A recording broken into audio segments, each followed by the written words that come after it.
Bonsoir Olivier, merci d'accepter de répondre aux questions des supporters. Alors on a une petite nouveauté maintenant, c'est qu'on a une carte joker, donc c'est-à-dire que s'il y a une question à laquelle tu souhaites pas répondre ou qui te gêne ou peu importe, tu peux sortir ta carte joker pour pas y répondre. D'accord. Alors, la première question, elle nous est posée par Baptiste qui nous demande comment s'est passée ton arrivée à Rouen et pourquoi tu as choisi ce club. Mon arrivée s'est super bien passée. Après, j'ai choisi ce club avec mon agent parce que c'était une des meilleures organisations de la Ligue, puis de France. Donc, ouais, c'est pour ça vraiment. Ouais. Et qu'est-ce qui t'a poussé à re-signer encore cette année du coup? La même chose. J'ai eu vraiment une bonne saison l'année passée. Puis j'ai vraiment aimé l'ambiance avec les gars. Puis c'est une belle ville. Il y a de la bonne pêche. Donc, c'est pour ça que je suis revenu. Sur la pêche après. Ouais. Tu occupes le poste de défenseur et du coup Christophe aimerait savoir si ça a toujours été ton poste et si c'est un choix personnel. J'ai été attaquant, je pense, quand j'avais 10-12 ans. Mais après, j'ai changé, puis je suis resté défenseur pendant tout ce temps-là, en fin de compte. Puis, c'est pas un choix personnel, je sais pas, c'est à essayer. Puis, j'étais défenseur, puis mes joueurs préférés aussi dans la nature étaient les défenseurs, donc c'est pour ça que j'ai poussé dans cette direction, je pense. D'accord. Comme quel joueur de NHL? Scott Stevens, Chris Pronger, c'était mes idoles dans le temps. D'accord. Troisième question, une question qui est revenue 2 fois par Guillaume et Anne-Sophie. Pourquoi tu portes le numéro 44? Aucune idée. J'ai commencé numéro 44, je sais pas, ça fait... Je me souviens même pas la première fois que je l'ai porté. Je pense que j'étais vraiment jeune. Puis je pense que j'ai changé une fois parce que le numéro 44 était pris, pas qu'il était pris, mais qu'il était retiré dans une de mes équipes juniors. Puis c'est la seule fois que j'ai porté, je pense, le 22. Je me souviens même pas. Donc non, je sais pas, c'est un numéro comme les autres. D'accord. Guillaume demande si tu as des rituels avant les matchs. Pas vraiment, non. J'ai ma sieste. Je mange mes pâtes à 4 heures, puis après, c'est tout. Je vais à la patinoire, puis je joue mon match. Puis... Ouais. Morgane aimerait savoir ce que tu penses de l'ambiance des supporters à Rouen et s'il y a une différence avec le public canadien. Oui, il y a une différence, c'est sûr. La première fois que je suis arrivé ici, c'est une ambiance comme le foot un peu, je dirais, comme que nous on regarde à la télé. Les gens crient tout le temps, tambour et tout. Au Québec, aux États-Unis, c'est un peu différent, c'est plus calme. Les gens crient quand il y a de l'action, quand il n'y a pas d'action, il n'y a rien qui se passe. Donc, ouais, c'est différent, c'est sûr. Okay. Une question de Léandre. Si tu devais décrire l'ambiance du vestiaire en un mot, quel serait-il? Un mot. Je ne sais vraiment pas, mais on a une bonne ambiance, c'est sûr certain.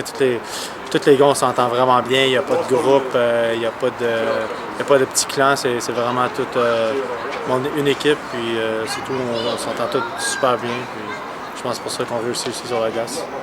Puis un groupe quand même qui est resté aussi de l'année dernière, je pense, cette année. Ouais, exactement. Ça aide beaucoup qu'il y en a beaucoup qui sont restés.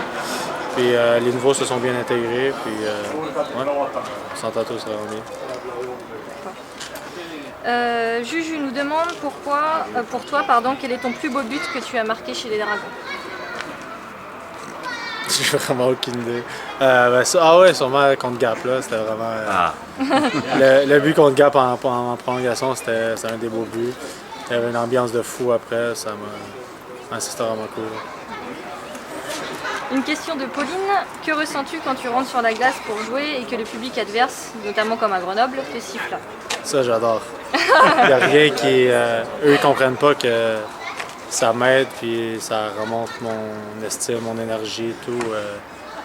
Moi j'adore, puis après ça, j'aime les faire taire aussi après. Donc, ouais. Olivier, tu es franco-canadien. Jean-Charles et Guillaume demandent si tu aimerais jouer un jour avec le maillot tricolore. Oui, c'est sûr, certain. C'est sûr que ça serait un rêve. Il faut que je continue à travailler fort pour qu'ils m'appellent, puis que j'essaie de faire l'équipe. Oui, mais c'est sûr que ça serait un rêve, ça serait vraiment bien. Ouais. Ton autre passion semble être la pêche. Claire nous demande quel type de pêche tu préfères, mer, rivière ou étang. Et qu'est-ce qui te plaît le plus dans ce loisir qui semble complètement différent du hockey? Ouais, moi j'aime ça parce que premièrement, je suis quelqu'un de très solitaire. Donc moi quand je pars sur mon kayak, ben je l'ai pas ici malheureusement. Quand je pars sur mon kayak, je peux partir pendant un bon 10-12 heures tout seul, puis de ne pas voir une personne, juste des oiseaux, puis la forêt, puis l'eau, en fin de compte. Et ça relaxe, c'est vraiment bien, puis ça fait sortir aussi de toute la pression qu'on a sur la glace, puis les entraînements et tout.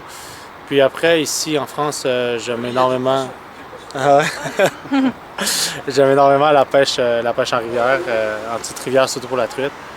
Puis, puis on pêche ici aussi à la patinoire, donc ouais, c'est bien. On a plein de trucs à faire ici, c'est cool. Tu trouves ici à Rouen des endroits où tu peux pêcher?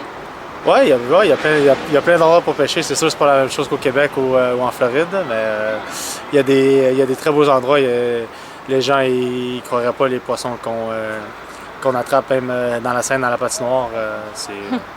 Ouais. Est-ce qu'il y a des gars qui t'accompagnent des fois? Oui, on a un petit clan de pêcheurs.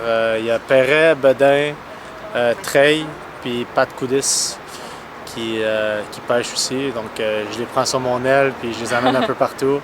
Je me suis fait des amis pêcheurs ici aussi, donc c'est bien. Puis ça m'a fait découvrir beaucoup d'endroits. D'accord. Tu es en France depuis 2014. Depuis ce temps-là, Marie nous demande s'il y a des choses que les Français font que tu trouves bizarres. Non, non, pas vraiment. Non, pas bizarre, c'est juste différent des Québécois, de ce que j'ai vécu aux États-Unis ou au Québec. On n'a pas la même mentalité. Mais après, qu'ils s'y font de bizarre, non, il n'y a rien de bizarre. D'accord. Non. Et la dernière question qui nous est posée par Iris, tu as gagné un concours, on imagine que tu as gagné un concours, que tu as gagné un voyage autour du monde, que tu peux emmener avec toi un seul de tes coéquipiers. Qui est-ce que tu emmènerais et pourquoi? Oh. Je pense que je ferais un petit concours entre tous les pêcheurs qu'il y a dans l'équipe. Puis lui qui attrape le plus de poissons en une journée, je l'amène à la pêche avec moi quelque part dans le monde. Je pense que ça serait ça. J'ai pas... on s'entend tous super bien dans la chambre. Moi, je m'entends bien avec tout le monde pour de vrai. Donc, j'amènerais n'importe qui. Mais après, je pense que si je ferais un voyage, ce serait un voyage de pêche. Donc, j'amènerais un pêcheur. D'accord. Ouais. Ok, super. Merci beaucoup. De rien. Merci. Merci.